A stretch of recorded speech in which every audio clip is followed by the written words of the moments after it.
Alors là, je vais revenir sur du basique de topo spéléo en moins. Parce que là, le lidar, le machin. Ouais. Voilà.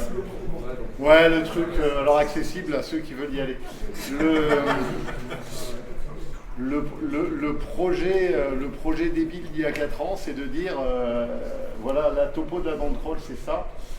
Alors pour ceux qui ne connaissent pas, c'est à peu près 2 km sur 1 km. Donc la dent crawl, c'est tout petit. C'est vraiment tout petit. C'est 300 mètres de calcaire à peu près, 350 mètres de calcaire en pente. Donc c'est moins 600, 700 presque. Parce que c'est en pente. Et par contre, là-dedans, il y a 60 km. À peu près. Enfin, une légende raconte qu'il y a 60 km. À l'époque, il y avait 60 pour 60 km. Ouais, alors, sur ce topo-là, il y aurait 60 km. En fait, le problème, c'est que Bibok, qui pendant longtemps a compilé les données, les articles, qui lui avait fait beaucoup de topos, avait repris beaucoup de topos, à un moment donné, il me dit, mais j'arrête de compter, de toute façon, je vois des publis, les gens ne m'en parlent pas. Il y a des publis, mais en fait, il n'y a pas le développement de ce qu'ils ont fait. Pour compter, en fait, sur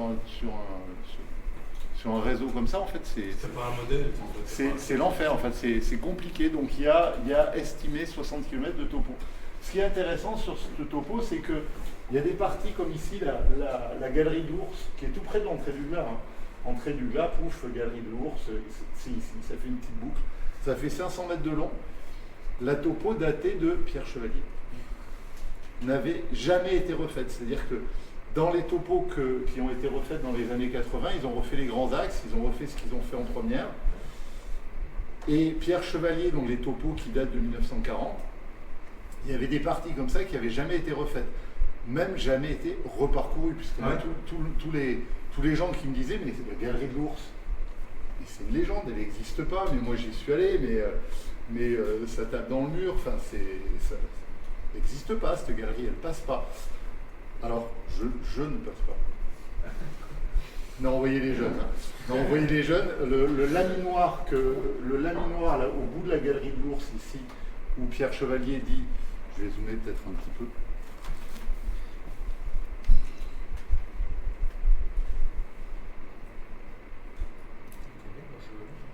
Et il n'était pas gros, Chevalier. Il n'était pas gros.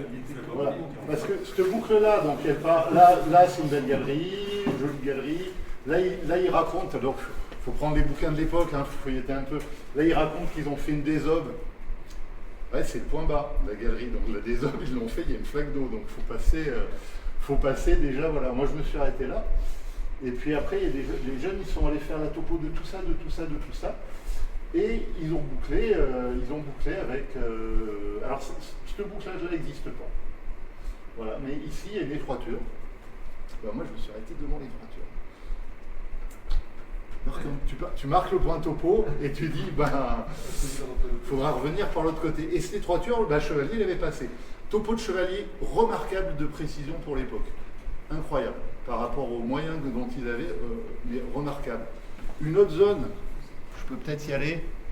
Vous allez vous marrer. Alors, je vais zoomer. Zut, pourquoi je me déplace? Je vais vous mettre cette zone-là. Vous voyez cette zone ici? Il y a des puits qui sont dessinés, puis il y a des jonctions, et voilà, boyau des souffrances. Il y a des puits, il y a un petit schéma. Donc ça, c'est les topos à l'eutron. Alors la topo à l'eutron, et puis c'est du croquis d'explos. C'est complètement débile, ça ressemble absolument pas à ça. Tu vas sur le terrain, tu fais la topo en disant bah, je fais la topo, je vais bien arriver à me repérer par où j'arrive, où je suis, etc.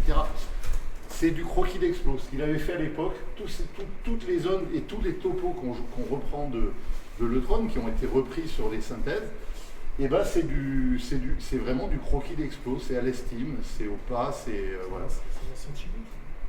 Ouais.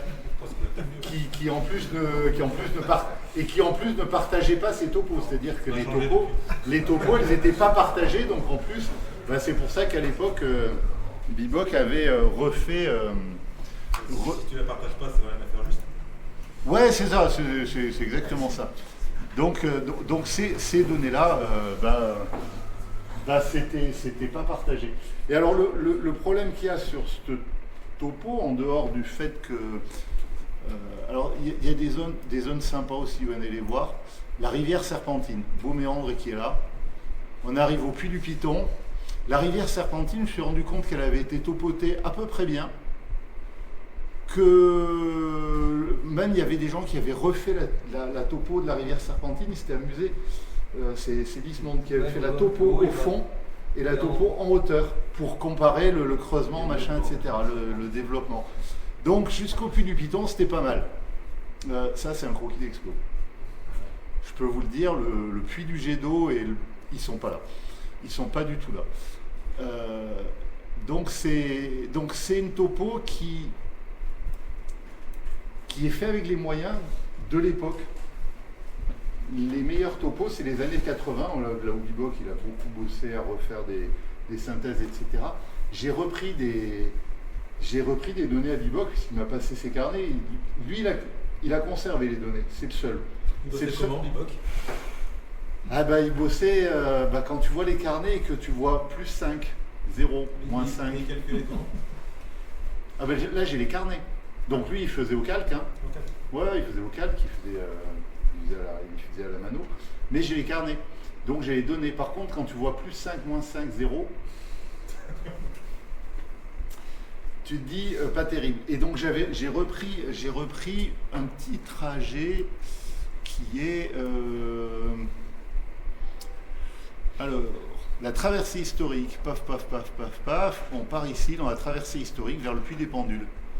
Donc le méandre du puits des Pendules, paf, paf, et puis on rejoint vers le puits Chevalier. Alors, moi j'avais topoté par ailleurs le puits Chevalier, et puis j'avais pas cette partie-là, là. J'avais pas le méandre. Donc je me dis, ouais mais j'ai les données, reprends les données. Je prends ces données, je saisis tout à la mano. J'avais 15 mètres de décalage en plan comme à altitude. 15 mètres de décalage, en fait, c'est cette topo, elle est faite à 15 mètres. Puis après, tu tires très fort. Tu tires très fort un peu partout. Et Baudouin me disait l'autre jour, il me dit, oui, mais c'est normal les décalages que tu vois sur les galeries, parce que sur la représentation en plan, des fois, c'était un petit peu plus clair de décaler. De les séparer, de les décaler un petit peu. Donc, artistiquement, c'est génial. Les coupes qu'a fait Bibok à la mano à l'époque, c'est extraordinaire. Par contre, d'un point de vue topographique, c'est pas terrible. Et du coup, voilà un petit peu la situation de l'époque. L'autre motivation, parce que c'est quand vous refaites une topo, c'est quoi la motivation en fait? C'est quoi la motivation? Puis tu as parlé tout à l'heure de la précision qu'on souhaitait. C'est quoi la motivation, la précision, l'intérêt? Moi, clairement, l'intérêt, c'était d'aller faire de la première. Et la frustration, c'est que quand j'allais faire des explos dans la dent, tu as un bout de topo. Tu sais pas raccrocher. Tu sais pas comment faire. Tu sais pas comment faire. Et donc, moi, j'avais des escalades j'avais fait des escalades au-dessus du puits des Montagnards. Les escalades au-dessus du puits des Montagnards, je ne savais pas où j'étais, j'avais strictement aucune idée de où j'étais, puisque les puits des Montagnards, sur la topo l'ancienne, c'est un rond, hein, c'est un cylindre. C'est un cylindre, parce que la topo dans les verticales, c'est pas facile. À l'ancienne, compact, lino, machin, voilà, le disto qui te dit 85 degrés si tu veux de pente et qui te donne un décalage, ça, à l'époque, c'était vertical et voilà. Et donc alors les très vieilles topos, pas vraiment exploitables, c'est-à-dire j'avais des gauche-droite au bas à l'estime et des données qui sont pas du tout de la précision qu'on peut arriver à avoir aujourd'hui. Les topos plus récentes, il n'y a pas grand monde qui les a conservées, qui les a gardées, qui veut les partager. Donc les données plus récentes, j'ai pas récupéré grand-chose. Donc ça on fait de la topo. Et vous rattaquez tout. Et on rattaque tout. Et on rattaque tout. Ouais. Il y a des jeunes motivés, donc voilà. Donc il y a des jeunes motivés, ça va bien. Ça, c'est l'ancienne synthèse. Ouais, ça c'est l'ancienne synthèse. Qui est dans le- C'est la dernière que j'avais trouvée. Voilà. C'est celle qui est. Alors celle-là, c'est celle qu'avait repris Pascal Orchamp. Après le bouquin de Ladan. Ouais, après le bouquin de Ladan, c'est-à-dire il a repris le bouquin de Ladan, qui était la topo la plus récente. Il a repris la topo qui était numérisée pour le bouquin de Ladan. Et il a rajouté les explos que lui, il a fait. Et Pascal, c'est un des rares qui m'a filé les données parce que lui, il avait fait de la topo au disto. Je me suis raccordé avec une précision pas tout à fait extraordinaire, mais l'avantage, c'est qu'il avait fait une topo au disto, qu'il avait pris comme point de référence le relais chaîné du P36. Donc celui-là, on le retrouve. Donc il avait des points de référence et il avait, pas partout, mais il en avait. Et puis il avait une topo au disto, donc une topo qui était correcte, et puis qu'en plus il m'a filé. Voilà, donc là j'ai pu reprendre, puis des parties ouais. Le Murphy-Newton, méandre Murphy-Newton, c'est du méandre, c'est des centaines et des centaines de mètres de méandre. T'as pas très envie d'y retourner. Donc voilà, ça c'était sur la première partie. Pourquoi refaire la topo? Parce que refaire une topo ou s'attaquer à un truc comme ça, effectivement, il faut être un petit peu toqué. Donc le pourquoi. Et après, c'était le comment. Alors ça, c'est juste un document que j'ai fait, que j'ai partagé avec les gens qui veulent. C'est qu'est-ce qu'on veut en faire de la topo. Je ne vais pas vous faire la lecture, mais c'est une topo. Pourquoi la dent de troll, c'est pas du tout le lidar, etc. Le but, c'est le samedi, tu fais tes 300 à 500 mètres à 700 mètres de topo.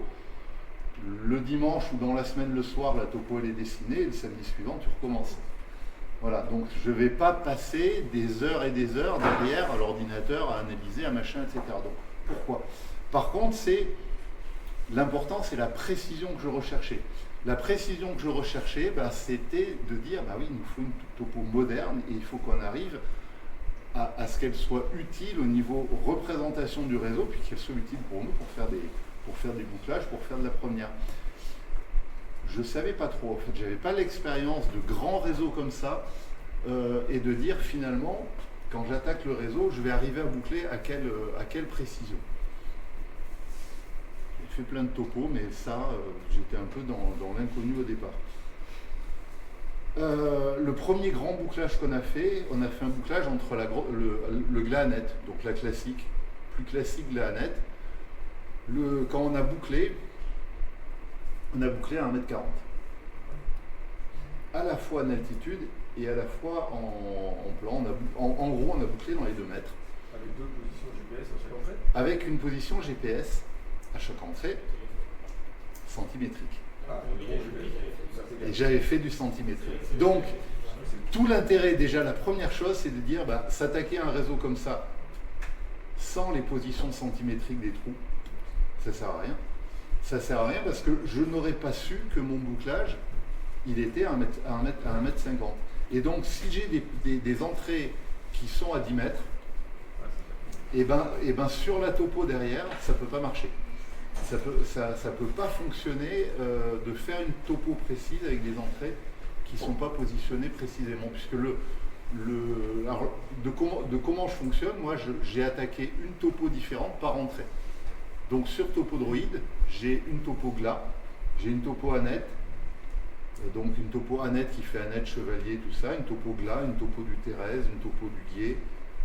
Voilà, donc j'ai des gros bouts de topo par entrée, et puis après j'assemble toutes ces topos à l'intérieur. Donc moi ce qui m'a intéressé, c'est que tous les bouclages internes, on arrive à faire des bouclages. La galerie de l'Ours, là ils ont fait 500 mètres de bouclage, ils étaient arrivés dans le mètre de précision. On a fait un bouclage où j'avais calculé aussi un grand bouclage interne. J'avais calculé 400 visées, on arrivait à 2 mètres, donc on est à 5 mm d'erreur par visée. Le truc, c'est juste pas possible. Topo disto, voilà. Topo disto. Par contre, j'étais pas très content cet été parce que quand j'ai raccordé le Thérèse, j'avais 7 mètres d'erreur, c'est ma plus grosse erreur. Et en fait, je me suis rendu compte sur la sortie après que l'étalonnage du disto, il datait un peu et qui dérivait, effectivement, il avait une petite dérive.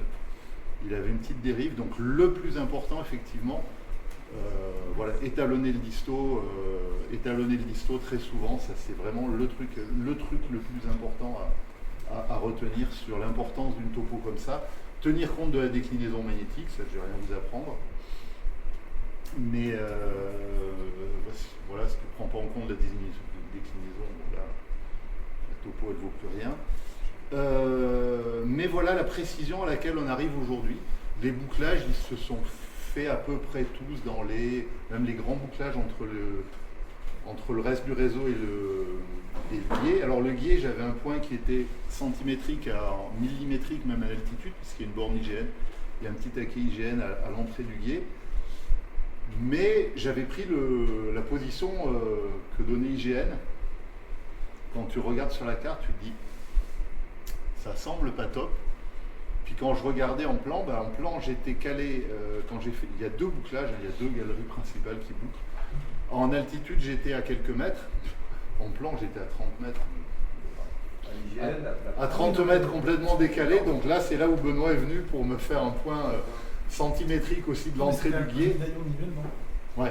En planimétrie. Oui, en planimétrie, il est nul. Voilà. Que du nivellement. Voilà, il est. Ouais, non, il était très mauvais. Ouais. Voilà. La partie nivellement est un peu séparée de la partie positionnement. Exactement. Donc là, on a pareil. Donc Benoît est venu parce que celui-là, je l'avais pas. Donc il est venu pour faire un point centimétrique voilà. Donc les grandes entrées, effectivement, je les avais précises, ce qui permet de travailler. Qu'est-ce que je raconte? Oui, puis un des points de ce document que j'ai partagé avec les gens qui voulaient faire de la topo avec moi, c'est de dire, on a tous notre manière de faire de la topo. Mais pour s'attaquer à un projet comme ça, si on ne fait pas à peu près tous de la même manière, en fait, on ne va pas s'en sortir. Parce que donc il faut harmoniser les pratiques, il faut harmoniser la manière de faire. Ça, c'est à peu près clair. C'est une topo qui t'a permis de développer une stratégie, en fait, par rapport à ton... Bref. Un petit peu, quand même. Tu as attaqué par les entrées. Ouais, alors de toute façon, j'ai regardé les grands bouclages pour essayer de contraindre le truc. J'ai attaqué au facile. Ouais, mais je veux dire, par rapport à Eric, qui lui s'attaquait à un réseau ce matin qui n'était pas connu. Ah oui, sans il ne peut pas développer de stratégie avant par rapport à... Oui, là, je savais un petit peu... En fait, ce qui était fait avant sert quand même. Il sert quand même. Alors, dans le boulot, aussi dans la façon dont on a fait, on n'a absolument pas fait d'abord les grands axes, puis après tu vas fouiller. C'est hyper frustrant. C'est parce que quand tu fais les grands axes, déjà, si tu les fais en courant, tous les départs latéraux, tous les machins, tous les trucs de pointer, de bien voir, etc., tu vas en rater. Et puis, quand tu vas venir faire les trucs rachetot sur le côté, tu vas faire que du rachetot et tu vas en avoir ras-le-bol. Donc en fait, la plupart du temps, on a fait... Il y a des fois où dans le trajet principal, je faisais diviser sur le trajet principal. Par contre, on allait voir le départ à droite, le départ à gauche, le machin, les petits trucs rachetot, ramper des heures dans les coins. La dernière fois, c'est pareil, sur la topo, j'avais repéré un petit départ d'un méandre. Il y a juste un trait sur la vieille topo. Allez, celui-là, je le prends par surprise, allez, on va voir, ça doit pas être bien large. Il y a deux jeunes qui m'ont fait un refus d'obstacle, donc ils ont dit, toi le gros, tu t'y colles.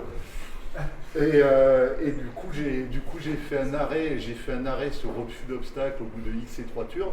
En fait, on a fait une centaine de mètres de topo dans un boyau qui devait être très court et très étroit. Alors oui, c'est étroit, mais bon, on a fait 100 mètres arrêt sur rien, quoi. Alors, à Madagascar, c'est vrai qu'on essaye d'être très systématique, mais surtout systématiquement, quand on laisse le sac à l'entrée du départ, c'est là que ça continue. Ouais. Et donc, au bout de 2 heures, on a faim, on a soif. Voilà. La dernière fois, je suis parti, alors on est parti avec 100... Donc on est parti dans un puits où on voulait faire des jonctions, on est parti avec, je crois que j'avais 100 mètres de corde pour descendre des puits, j'avais 100 mètres de corde, 15 pulses. Bon, on a mangé, on est parti pour descendre et on a fait 3 arrêts dans le même puits. 3 arrêts bout de corde. Ah ouais. 3 arrêts bout de corde sur le même puits qui est immense en fait. À 3 endroits, et quand on est revenu pour le casse-croûte, effectivement, il était temps de manger, de se barrer parce qu'on avait mis 5-6 heures, comme tu dis, en ayant laissé le sac Et on a commencé par le plus facile, effectivement, on a commencé par les entrées. Les entrées, les petites sorties, les petits trucs et tout, voilà. Je passe là-dessus. Effectivement, les personnalisations de TopoDroid, les machins, les relevés, comment on marche. Alors moi, je fonctionne sur deux trucs. C'est TopoDroid, en fait, je l'utilise non pas pour faire des relevés séquence par séquence, parce que là, j'aurais beaucoup de séances. J'aurais vraiment beaucoup de séances. Et puis, pour s'y retrouver sur le terrain, ce serait pas très très facile, vu comment est foutu le TopoDroid. Donc, en fait, je réutilise un même fichier TopoDroid, je le réutilise séance après séance. Par contre, systématiquement, je le renomme avec la date du jour et je le remets à la date du jour. Et TopoCalcaire, que j'utilise pas Therion, j'ai pas réussi à démarrer. Vous êtes tous des tronches, moi Therion, j'ai pas réussi à le démarrer. Donc, je n'utilise pas Therion, mais TopoCalcaire, il a le bonheur de me faire. J'ai juste à cliquer sur importer, mettre à jour la topo, il m'importe que les nouveaux points à la date de l'importation, enfin à la date que j'ai mis dans la partie importée. Ce qui fait que séance... Pardon ? Non, il ne modifie pas la date sur tout ce qu'il a importé, il ne modifie pas la date. Par contre, sur ce qu'il importe, donc sur les données qu'il importe, il les prend à la date que tu as mis dans la topo de TopoDroid. Alors si j'ai fait 5 jours de topo à la suite, il ne me prend qu'une date, mais enfin sur 5 jours, je m'en fous. Alors si quelqu'un, non, il faudra qu'il réutilise, mais les topos, les topos calcaires avec les dates des topos calcaires, ouais, effectivement. Sur le TopoDroid, si tu le prends comme ça, TopoDroid n'a pas été conçu pour pouvoir avoir plusieurs dates. Donc il a été fait pour faire des séances de levée. Une séance par jour, quoi. Ouais, mais tu peux pas mettre plusieurs dates. Par contre, depuis quelques mois, tu peux jonctionner plusieurs séances. C'est-à-dire que toi, tu reprends tes séances parce que du coup, tu veux poursuivre et te raccorder à un point qui existe déjà sur ta précédente séance. Maintenant, tu peux dire, j'ai ma séance de mardi dernier, je commence ma séance le jeudi et je la raccroche au point temps de la séance de mardi dernier. D'accord, et tu gardes les dessins séparés. Et du coup, tu gardes les dessins? Ah oui, tout est séparé. Enfin, ah oui, mais tout est séparé. Zip, là, dans ton fichier zip, c'est 7 séances topo avec tous tes éléments liés à cette séance topo. Tu peux relier tes séances topo entre elles et donc te faire une cavité. Oui, avec le 3D. Voilà, et du coup tu fais le 3D. Ouais, mais alors le problème du 3D, c'est qu'effectivement, j'aurai des centaines de petites topos dans le 3D, ce qui commence à devenir compliqué, et je ne peux les visualiser que sur le 3D, alors que là, je peux les visualiser sur le 2D. Alors, j'ai pas, sur TopoDroid, j'ai pas toute la précision, mes bouclages ils sont pas faits, alors je ne fais pas les bouclages sur TopoDroid, surtout pas. Je l'ai fait après. Ouais, je l'ai fait après.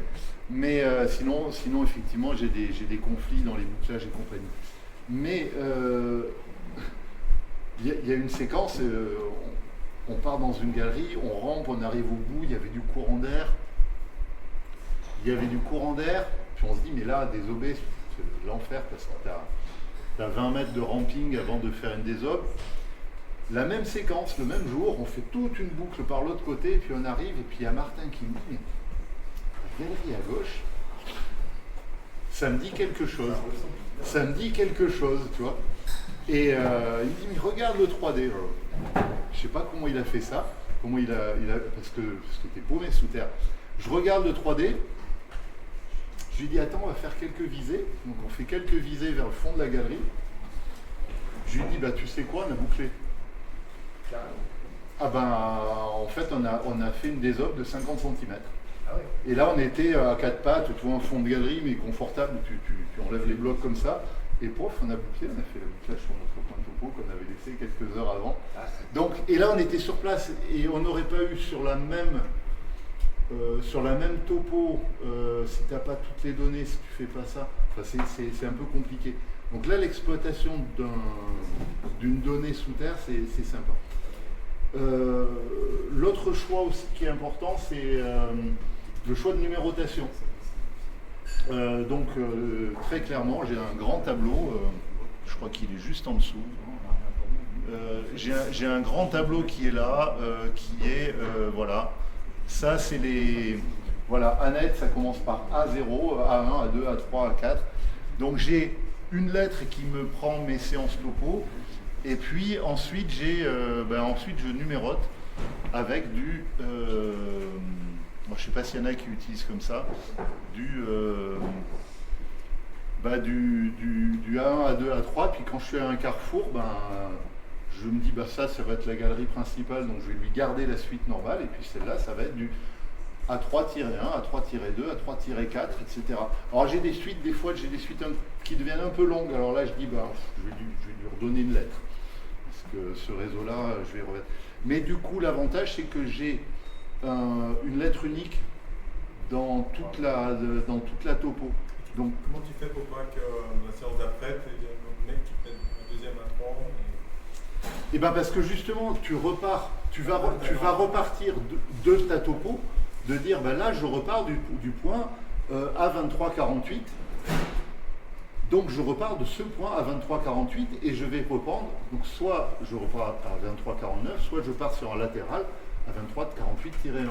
Donc tu n'as pas justement de cette confusion de dire, putain, j'en étais à 10 892 ou j'en étais où dans ma numérotation.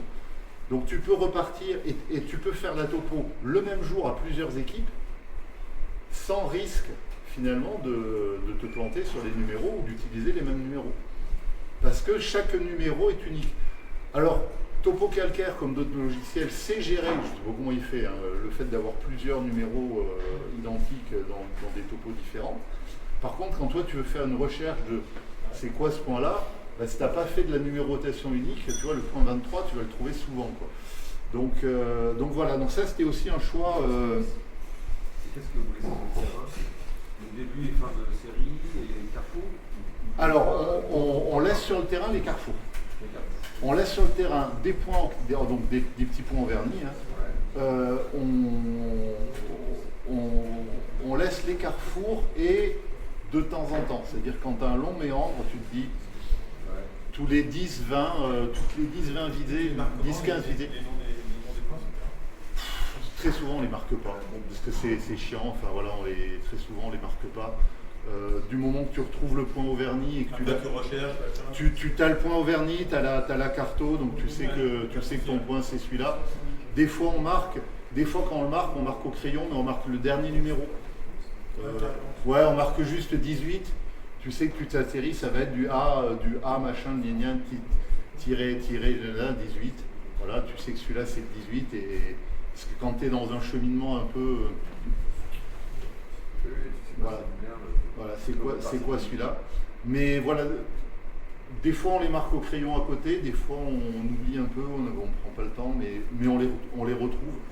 Le plus compliqué, effectivement, des fois, c'est de voir les points, parce qu'il y en a qui ne veulent pas qu'on marque trop gros points. Donc voilà sur la méthode. Alors la chasse à l'aimant. La chasse à l'aimant.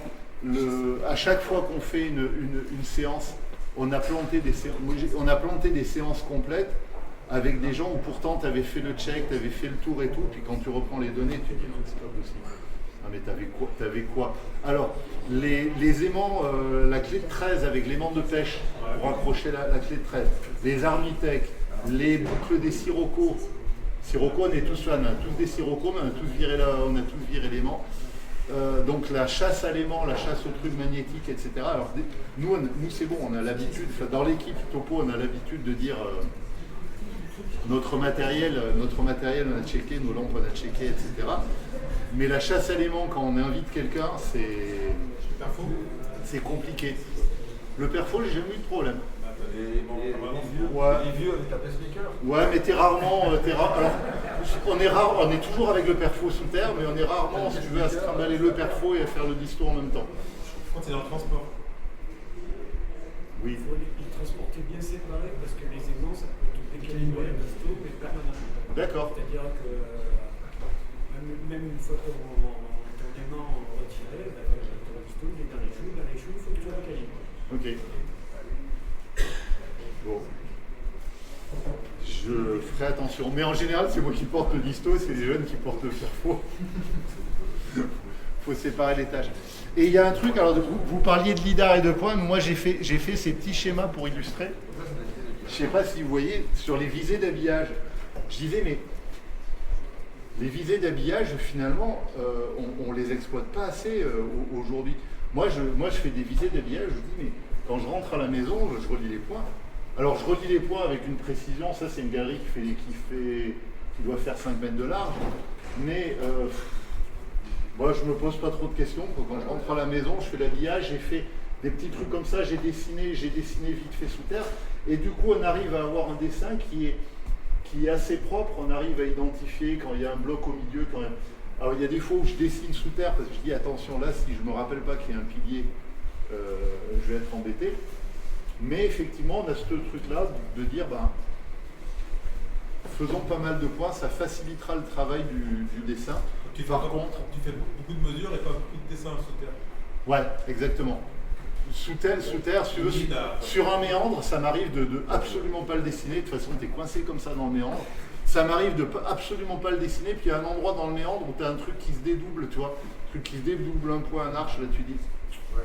Celui-là, si tu veux, donc soit tu fais un deuxième cheminement, soit des fois c'est juste tu vas faire des visées, tu vas te dire, allez, je boucle derrière mon pilet. Celui-là, je m'arrête, je le dessine, parce que sinon à la maison, tu dis c'était quoi déjà ce bordel. Mais souvent, je fais un dessin assez rapide sous terre, juste pour me rappeler. Je ne cherche pas à avoir une super précision, et puis à la maison, en fait, je relis les points, je regarde mes notes. J'affiche même plus mon dessin topodroid en fond d'écran. En fait, je relis les points et j'ai l'autre en pense-bête en fait pour me dire c'était quoi. Mais j'ai le téléphone. En fait, j'ai le téléphone à côté de l'écran et puis je dessine comme ça.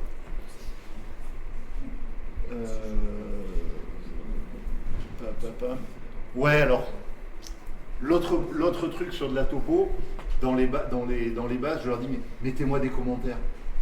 Mettez-moi un paquet de commentaires, parce que, en fait, quand tu relis le topo, quand tu la reprends à la maison, si tu n'as pas de commentaires, si tu n'as pas de texte, si tu n'as pas d'explication, donc tous les points qui sont marqués, c'est marqué à tel endroit, en paroi de droite, à 1 mètre de hauteur.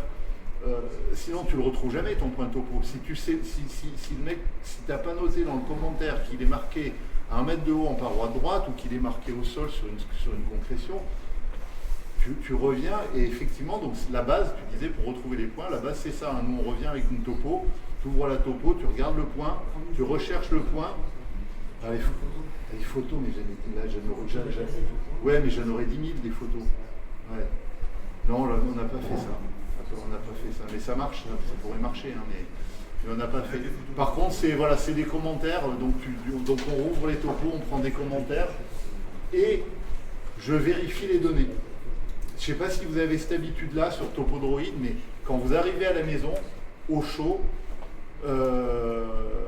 vérifiez les données. Il y a des bugs classiques en fait sur Topodroid. Vous avez fait souvent 4 visées plutôt que 3, ça évite les confusions. Et ben tu as fait 2 visées, une 3e sur Mars et puis une 4e qui est bonne. Et ben ça, quand tu es à la maison, c'est juste du bonheur, parce que tu te dis ok, ça m'a pas validé mon cheminement, mais en fait, je rectifie. C'est-à-dire que je sais que j'élimine cette visée, et cette relecture au chaud, pardon ? Ouais, cette relecture au chaud de Topodroid, de dire est-ce que mes données sont cohérentes, est-ce que j'ai pas, tu vois, des fois, alors on fait beaucoup d'habillage, donc des fois c'est pas simple, et de dire mais là j'ai quand même 20 visées d'habillage, juste sur un cheminement dans un méandre, attends, il y a quoi au milieu, qui a merdé, tu vois, là c'est quoi le groupe de données où tu dis, ah oui effectivement. Alors ce qui m'est arrivé, c'est des topos à... Dis-moi. Oui, le bip sur le téléphone, il est super. Ouais, c'est très très bien. Mais... Ouais. Le dernier firmware du disto. Non, pas sur les distos. Ils font les deux. Il faut que le gars qui c'est pas les mêmes. Sur le disto, tu as un bip au bout de 3 identiques? Oui, là tu fais Le dernier fermoir, tu l'as. Tu fais une visée, ça fait bip, tu fais 2 visées, ça fait bip, tu fais 3 visées, la même. Ouais. Et là, ça fait bip, bip, bip. D'accord. Ah, j'ai pas celle-là. Et c'est le dernier firmware. Et il faut activer. Ah, je l'ai pas celui-là. C'est sur les derniers distos ou sur lesquels? Il faut mettre à jour le firmware de ton On marche sur les premiers distos. On fait pas les XE, mais même les premiers X2 avec la carte de bits. Ok. Tu mets à jour comment ça? Avec Toponori, il faut le mettre à jour. Ok. D'accord. Et après, Parce que il y a une combinaison de touches, ça c'est dans le manuel. Sur les tout derniers, le bip il est totalement inaudible en fait. Ça me fait chier. Sur le tout dernier disto, l'a fait en Chine, le bip, on l'entend pas. Dès que tu es dans un environnement bruyant, un petit peu de flotte ou quoi, c'est chiant parce que tu n'entends pas les bips. Et puis tu as un petit décalage entre la visée et le bip aussi. Il est très pénible le tout dernier. Ok, et du coup, quoi d'autre? Ouais, les visées de 17 cm. Je sais pas si vous en avez, moi j'en ai plein, des visées de 17 cm. C'est le disto qui s'allume dans la poche. Les visées, alors oui, des fausses visées d'habillage, c'est-à-dire que tu as fait 4 visées de cheminement, et la 4e, en fait, elle n'a pas été validée, donc elle est prise en habillage. Et donc tu te retrouves avec un habillage en disant mais il est bizarre celui-là. Bon, en fait, tu te rends compte que c'est une visée de cheminement du point précédent. Voilà. Donc cette relecture, moi je disais, voilà, tu es au chaud, tu es à la maison, tranquillou, tu regardes. Et alors ça m'est arrivé une fois à Net, où de l'intérêt de marquer les points, hein. Une fois à Net, j'ai dit mais là t'as merdé Gilles. Et effectivement, il m'a fait les visées d'habillage, ou un point de cheminement, les visées d'habillage. Et là, tu dis, ah ouais, c'est laquelle? C'est lequel mon cheminement? Bon, là, t'as pas le choix que de retourner sur le terrain et d'en refaire un. Ouais, mais quand t'as le temps, quand on est 3, ça marche. Quand on est 3, des fois, je leur dis, stop, ralentissez, je ne suis pas, j'arrive pas à prendre les notes. Voilà. Non, donc ça marche quand tu le fais sous terre, mais des fois, on a un petit peu tendance à avoir froid. 4 degrés dans la dent. La dent est pas variée. Donc, si tu veux, l'heure de plus dans le canapé, elle est vachement mieux que l'heure de plus dans la dent. Saint-Marcel d'Ardèche, c'est quand même. Ouais, non mais c'est. Donc c'est les deux, hein, c'est les deux. C'est-à-dire que sous terre, effectivement, on fait gaffe, mais à la maison, puis reprendre des commentaires, enrichir les commentaires, etc. Non, ça marche bien. Hein. L'heure de relecture à la maison, c'est sûr que sous terre, tu fais pas n'importe quoi, mais voilà. Il y a une fois, effectivement, sur une séance sous terre, effectivement, on a vu sous terre, à un moment donné, tu dis, bon, bah là, on va arrêter parce que c'est en train de partir en grand n'importe quoi, donc on va arrêter, on va aller chasser l'aimant, et puis on reprendra, mais voilà. Mais des fois, tu te rends compte de choses que tu n'as pas vues sous terre, effectivement. Bah, la visée qui devait faire 5 mètres, et puis qui, en fait, a chopé un petit obstacle un peu proche, puis tu n'as pas vu. Tu as fait 3 fois la visée sur le brin d'herbe, ça m'est arrivé dehors. Sur un bouclage dehors, tu dis, je vais faire plein de visées, hein, comme ça je serai sûr. J'ai visé qu'une fois le bon point, et tous les autres fois j'ai visé le brin d'herbe. Truc de fou. Et voilà. Ouais. Et puis il y a une fois où on a fait une erreur, effectivement, tu dis, c'est juste une séance où tu dis, je pensais avoir bien fait, on avait vérifié et tout, il me dit ouais c'est tout bien et tout. Voilà. Ah. Et puis tu arrives à la maison et tu dis bah là j'ai un bouclage à 10 mètres. Là j'ai un bouclage à 10 mètres sur un bout de galerie, je dis ça me va pas. Et effectivement il y avait une visée ratée en fait, voilà, dans la boucle il y avait une visée ratée. Alors l'avantage dans la danse c'est que ça boucle tellement qu'effectivement tu t'en repères plein. Ça arrive assez souvent, c'est une prise de la paroi, je sais pas, j'entends pas les 3 bips, en fait, je visais, sur mon carnet, j'ai attention à la 119, et c'est après en récupérant, en pose de plus en fichier Excel, et j'ai peut-être. Voilà, donc je vous ai expliqué, ouais, donc moi j'ai un point par entrée ou par galerie sous terre, des fois, quand tu arrives avec une suite du nombre un peu trop longue et puis que tu attaques un nouveau réseau, tu te dis allez, on va lui donner un petit nom.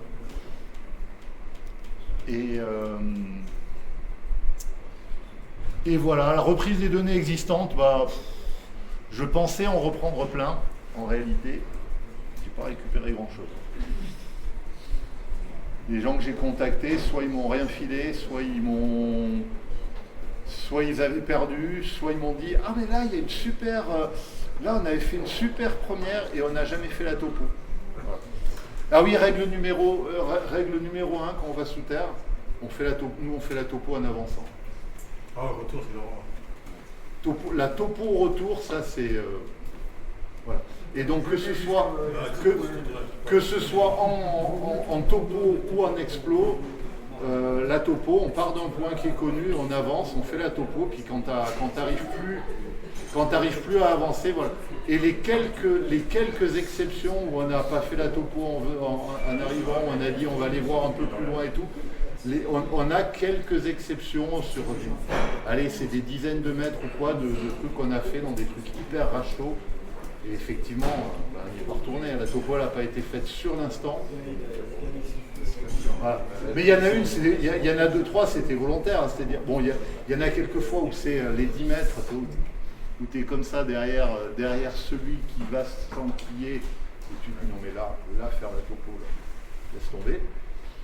Et puis il y en a, il y en a une où c'était effectivement, on avait ras-le-bol, il y avait à Barnabé, allez, va voir, tu nous dis ce qu'il y a, tu nous dis si on revient. Puis il est allé voir, il a passé une quinzaine de virages hyper étroits. Il est revenu, nous on avait ras-le-bol au niveau topo, on avait ras-le-bol, lui il est revenu, on est sorti, on était trempés, on a dit bon bah celui-là, voilà. Non mais celui-là j'ai dit, si quelqu'un veut retourner faire la topo, il n'y a pas de problème, je sais que ça cut. Donc voilà, le résultat de ça, je vous montre un peu. Je sais pas où j'en suis dans le timing là.